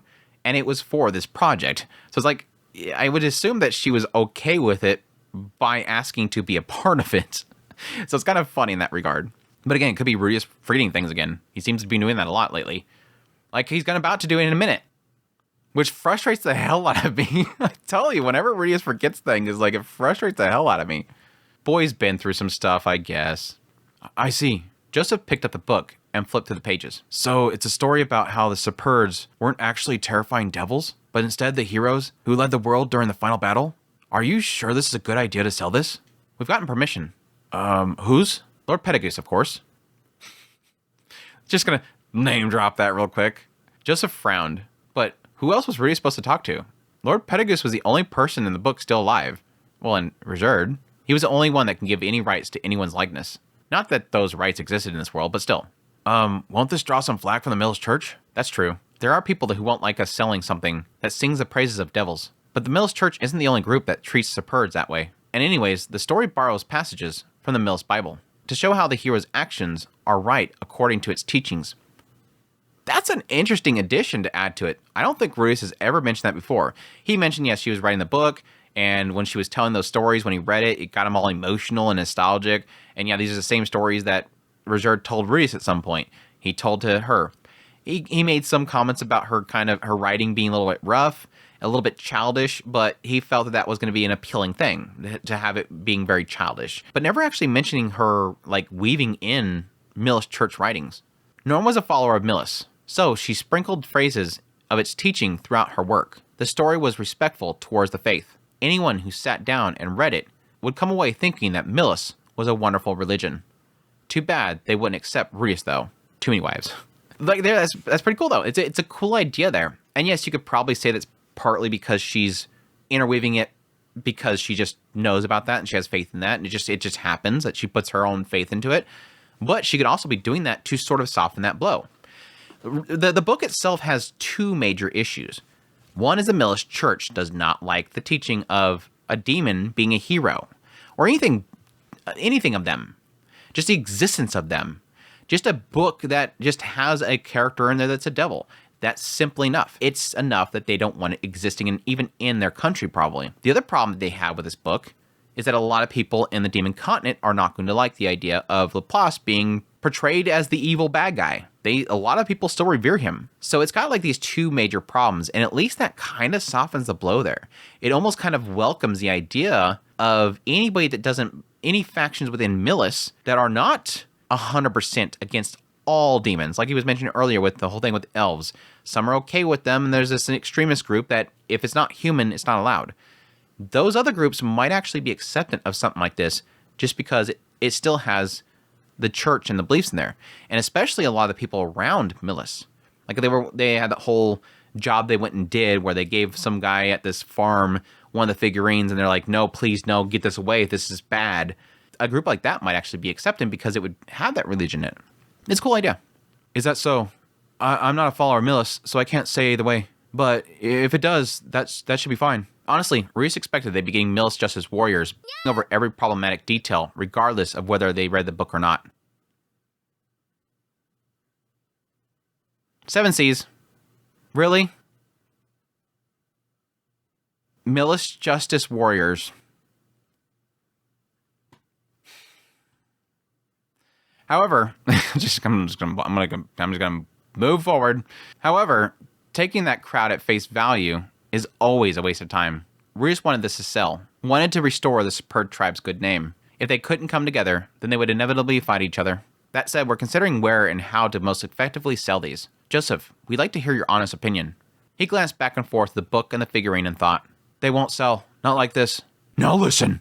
Zenobia interjected with a threatening step forward. Now, give him a moment. First off, these books are never going to move. There aren't that many people that can read. You plan to sell them to casuals instead of enthusiasts, no? It could garner a few sales from noble classes, but if your target audience is commoners, then it'll be quite difficult. Only nobles and enthusiasts, huh? That'd be fine if they just wanted money, but they were after something else. Yeah, again, this is one of those moments of like, Rudeus, you literally put it together. You made the stupid chart on the back. Why didn't it immediately come to mind, oh, that's fine, this. Like, that should have been in the initial showing. Again, Rudeus, I don't know, maybe he's got too much on his brain. He's got too much on his brain. He's forgetting, like, an entire section of the book that he made himself. Master, might have you forgotten something?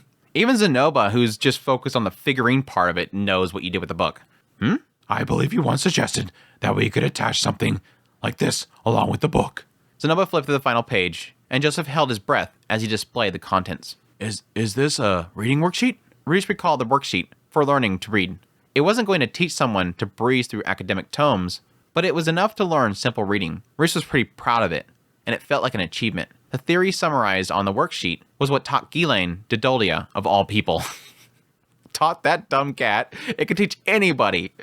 Reading textbooks differ from country to country, but this is rather easy to understand. If this comes with a book, then I think we can consider our literacy hurdles cleared. Joseph nodded with respect, and Rudeus wanted to blush. However, his gaze grew stern when he considered the figurine. But to be perfectly honest, I don't think that selling the book and the figurine together will work. The people who want the book will be different from the people that want the figurine. Of course. Rudeus sighed. That should have been obvious. It can even bother people stuck with a bulky figurine when all they wanted was a book. But wait, we can't know until we try, can we? Considering that it teaches people to read, I'm sure people would purchase it for their children. Including a figurine to catch the children's attention shouldn't be entirely disregarded. I see. Yes, that's an idea. In that case, shouldn't the figurine be a little more palatable to children? This one is just a tad scary. Joseph fiddled with the figurine's head as he spoke, but then shuddered when the figurine's carefully sculpted hairpiece plopped off. Would this not be perfect for a young boy whose dreams of becoming a hero? Boys aren't the only children in the world, though. I think it would be best to have another figurine that girls would want. One that girls would want. Something fashionable like a Barbie doll? Or maybe something cute like a mascot character in a sort of way? Reese wasn't really too sure what young girls wanted. He made a note to ask Lucy about it later. Yeah, when I was reading this part, my mind immediately went to like, yeah, I can kind of understand that. I mean, it is one of those things where, at face value, when it's on the shelf, yeah, I can see a lot of people not seeing it appealing, especially, again, girls that want something that's more cutesy or flowery or whatever. They see one figure sitting there and he's got this, he's all sculpted and he's all strong. He's got this massive weapon. And again, a spear that everybody sees as taboo. He's a demon, which is already bad enough. Like, there's so much about it that is, it's edgy and dangerous. And so a lot of people, even boys and girls, they would be probably off put by it. But yes, it is one of those things where when they read the story, like if they can get to the book, read the book, they'll probably then think he's great and want the figurine. It's like you almost need the book to be read first to want the figurine. But then the figurine being there probably offsets you from wanting the book. So it's a tough thing there. So my mind immediately went to, yeah, why not make a wizard figurine that's more cute and small? But then that's against what the book is. The book is telling this heroic tale of this hero. And then again, you want to see him, the figurine, as being tough and strong and brave, a hero. So it's like this constant back and forth. Like, yeah, I can kind of see making him chibi size and cute. Make a little Nindroid-ish type of thing. As they worked, Rudeus could tell Joseph's sense of trepidation from earlier had vanished. He and Zenova seemed like they were a better pair than expected. Rudeus tried to stay silent and let them discuss it between themselves. So what kind of format do you plan to sell these in? For now, we want to sell these normally in a store. Should we have spare stock, we can also start an open-air stall to sell them. A stall, you say? I'm afraid, no. There are many adventurers who can't read, so that should work. Most didn't have the opportunity to attend school. Where do you suppose a good location is for the store then? Somewhere with plenty of foot traffic would be a good start. But I've been told that gaining more engineers is another goal of this project. In that case, a good place to open the first shop here in Shiraya should be the workshop district. We wish to expand our capacity as a workshop. We're prepared to go into mass production, and if resources allow, into opening a store on the main street. Yes, I see that. The problem would be, where exactly on the main street you would want to open the store. We won't make any friends with the Commerce Guild if we come out of nowhere, throw a bunch of money around, and land a good spot. But location is important. Then, perhaps, we could consider the Osra Kingdom. Well, true. Securing a store in the Osra Kingdom would draw more customers than Shiraya ever could. But once shipping costs are factored in, it's impractical. It would take months to travel to Osra Kingdom from here. Yeah, it's like, there was a side of me that almost thought that Rudeus right here was just going to jump in and go, don't worry about that. We can teleport. Oh, crap. Never mind. I didn't say that. Oops. Yeah, because I could solely see Rudeus in his own mind thinking that, but then going, yeah, how can I get around that issue? It was kind of interesting right here that he does bring up the idea of having some sort of pushback from other guilds, the Commerce Guild specifically, and the idea that you can't just go in there, drop a bunch of money, build a big store, because you're gonna make enemies. And again, that technically goes to a lot of consistency with the story they've told so far. I forget exactly what part they talked about, but there was this mindset that you can't like just go around throwing your weight around and get certain people angry. Like there was a conflict there. It was partly talked about when they were talking about the mercenary bandit to begin with, and the idea that there's all these different creators and all these different groups and guilds, and they don't always get along. So having a bodyguard or whatever with them was kind of nice. And I think with the Adventure Guild, there was a little difficulty in there in sort of bias. So having a separate group was kind of a nice thing. They like the mercenary band because they were kind of a neutral party. But yeah, right here with the Commerce Guild kind of pointing out, yeah, it technically makes sense. If they go in there and throw their weight around, it's going to make some people angry. And they're probably going to cause them problems in some way. So you kind of have to work your way in there. If that's the trouble, then we can simply manufacture it in Asura Kingdom as well. Fortunately, the Master and I are old acquaintances with the land's next ruler. It'll be easier to work there than in Shiraya. I was told that you're a mysterious bunch, but this is... No, never mind. They don't call you right hand of the Dragon God for nothing. But yes, attaining some achievements in Asura Kingdom could make it easier to operate in Shiraya. So, the two of them worked out the details without noticing that Rudeus backed off. Zenoba would listen to Joseph's ideas, offer his kudos, and then summarize his thoughts. Joseph seemed far livelier than he was in the mercenary band. It made Rudeus believe that he made the right call. Seeing how nervous he was during the interview was concerning, but he really did love business. He was out of his zone. He was out of his nature. I can totally see that. If this guy's a merchant and now suddenly he's hanging out with a bunch of people that are doing like odd jobs and are known for their strength, he's going to be the oddball out. And it is one of those things where, yes, it could be the idea of him being out of his comfort zone or whatever, but it could also be an aspect that it isn't until he gets into his business, that's when he's like, he takes off. He becomes a different person. He's in the zone. It's really cool. I do like how they kind of point that out. Loving something is the first step towards getting good at it. He might fail again, but that'd be fine in its own way. All right, I believe that shall settle our plans for now. What do you say, Chairman? Rudeus was snapped out of his spacing, glancing at Julie and Ginger for a hint. Julie had a worried look on her face, as though she didn't quite understand what was going on. This is kind of going over her head. This is too much business talk. Ginger's expression, however, was unconcerned. Ginger, what's your take? I can't say for sure, since I'm still in my studies, but from what I've heard, I think it should go well. So, she was doing studies. Rudeus committed her in thought. He needed to find a chance to keep up on his own studies as well. And the time. Yeah, it was kind of a cool thought that she's... It already right here is implying the idea that, yes, Ginger is getting a lot more comfortable. And again, that could, yes, be the idea that Zenoba is no longer royalty, and maybe things are being a lot more relaxed. You have Julie and Zenoba getting very friendly. They now have a house and a home. There's no longer responsibilities and knighthood and whatnot. But she's still serving him. But again, he did tell her that she's coming with him, not as a servant anymore. So she's seemingly taking that to heart, and she's relaxing. I no longer want you to be this. Come with me as this. And now she's a lot more lax. And yeah, it seems like she's moving on with her studies and whatnot. Maybe she's looking into business to be able to help out Zenoba with this new venture as part of that agreement. So it's kind of cool. I like the change in Ginger. Good point. My business studies have been lacking, so I can't make the call. We should tell our plans to Aisha for now, and if she gives the rubber stamp, we'll move forward from here. He'd asked Aisha her thoughts. Until then, he had a bit of studying to do on the trading in the world. It wouldn't make him more than a novice, though. A novice is better referring to their reading than their own judgment. What was important was that he could be content with hiring Joseph as an advisor, their advisor who came with Aisha's seal of approval. Zenoba, the manager of the project, agreed with the decision. The only action left as a leader was to approve it all and wait for results. Zenoba, Joseph, I hate to jump all this work on you, but I'll let you two handle the business side. I hope that you can set the project on the right path. As you wish. I'll try. If you need any resources, personnel, connections, don't hesitate to ask. I'll make something happen for you. He wouldn't dump all the work on them. If anything, he wanted to run the project himself, but there was too many things he had to do. Handling them all himself wasn't an option. There was sure to be ventures that he'd have to trust his employees to operate. So this was an important first step for him. I agree 100%. If you are ever running a project and you have multiple things that you have to handle, you have to delegate. You have to. That is extremely important. I have worked with way too many people that take control of way too many things, and it leads them to extremely stressful situations that break them, and projects they're working on fail because of it. And so when I got to the opportunity where I was starting to have people work under me, I delegated. If they can do the job and they're not moving, give them something. If you have too much on your plate, give it up. Many years of my experience in works and jobs and different bosses, I dealt with way too many people that would not put some of that damn stuff off their plate into somebody else's. And they, I'm getting into a rant, and they about it all the time. Take it off your damn plate then. They have no trust. They have no trust in their employees. That's the big problem, is trust.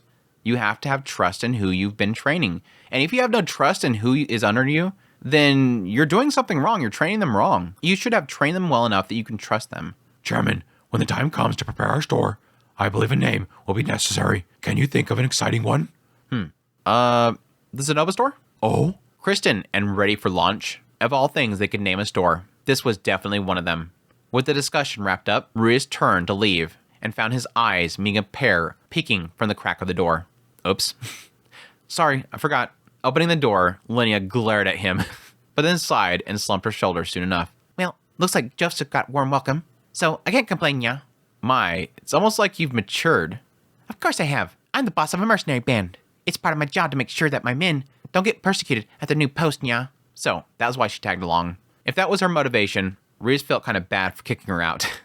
No, it was deserved because she was making fun of Ginger. Ginger is finally getting comfortable, and she mocked her, and it's going to mess with her, and she's not going to want to get comfortable anymore. You can't mock somebody that's trying to get comfortable. Still, he was impressed that Linnea had already started taking her position seriously. Rudeus' joy at this development stuck with him all the way home. That is technically cool. She's looking out for her boys.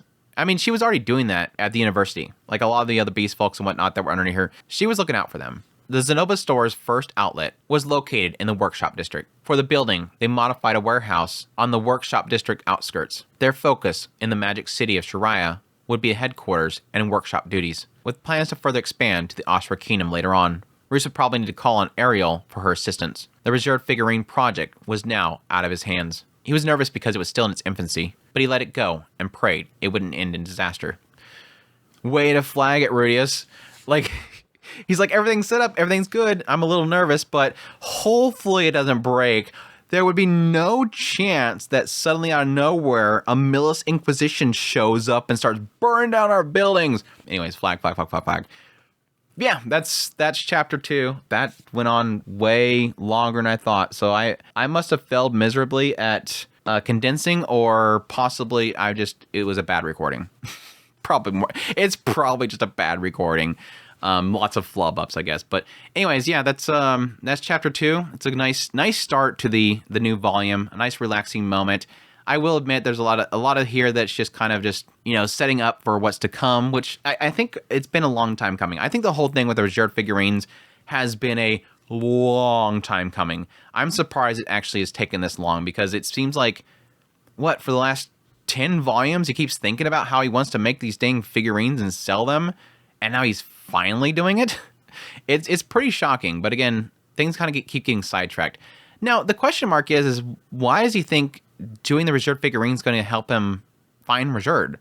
Unless they're the different shops they set up, eventually somebody says, oh, hey, I've seen him before. I mean, the word can get out that somebody eventually will say, yeah, I've seen this person that's this figurine. But how does that information get back to them? That's the question mark. And again, that could be in them setting up the branches for the mercenary guild or the mercenary band, making it different branches and whatnot. Eventually one of them get word, but I don't know, it seems odd that he thinks that that's a way of finding him. But yeah, that's that's exciting to keep going. Joseph guy seems pretty cool. Seems like I think him and Zenobia is going to work well together, unless next chapter it opens up with, there was an incident at Zenobia's shop. They had a disagreement. I think it's a nice sign of Zenobia's change that, yes, he steps forward for a brief moment, intimidating. Probably Zenobia felt like he was insulting the project. But I do believe the two of them, and I think Rudeus was right in that mindset. Joseph and Zenobia work so well together because once Zenobia realized that what Joseph is saying is going to be beneficial to them, if you want to get this out to people that aren't like you got to listen to me. I'm going to give you this different perspective. And Zenobia quickly picks up on that and goes, okay, yeah, all right, let's hear it. And so there's this constant back and forth of what we need to do. Okay, but this is this way, so this will actually work. Yeah, you're right. Well, what about this issue? Yeah, well, this is kind of the thing that we talked about before, so that might work. Yeah, that would kind of work. They're working it out. And again, from a perspective myself as somebody who's done procurement and work with marketing, this is stuff that I dealt with on a regular basis. So not that it's getting into some deep stuff here, but it's at least an area that I'm kind of comfortable with, and I can totally see how this works well. Like I said, bringing in an outsider perspective is always important for marketing something when you're somebody that is so engrossed in it. You often forget what is the boundaries that other people have to deal with. But anyways, that's a good start to volume 20. By the way, I was told not to look at the cover, so you guys can look at it. So I have to be careful. Keep it face down. Okay, lift it up. That's the cover. Okay. But anyways, hope you guys enjoyed this first Mushoku Monday of Volume 20. As per usual, greatly appreciate you guys for dropping by for the premiere. Hope you guys enjoy this premiere as always. If you did, don't forget, before you leave, hit that like button down below. It does support the channel. It keeps things going, even if you can't support monetarily. Appreciate your guys' kind words. And of course, as usual, greatly appreciate everybody that supports the channel monetarily through Patreon, tips, links, super thanks, all that stuff. It means so much to me. But yeah, we just hit, well, we didn't just hit it. It was like last week. We hit 30,000 subs on the channel. It was another milestone hit. Looking forward to more growth in the channel. It's greatly appreciate you guys are getting the word out there, spreading the word, and again, hitting the like button. That way it gets on other people's feeds and gets us out there more. But anyways, with all that said, with all the mushy stuff out of the way, until the next Mushoku Monday, y'all take care.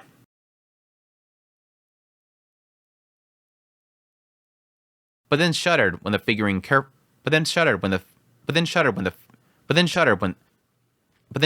figurine's carefully sculpted hairpiece.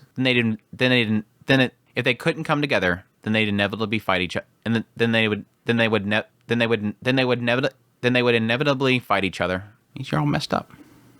You're right here. No, not right here. No. You're all messed up. Stay. Why are you being finicky? Saber.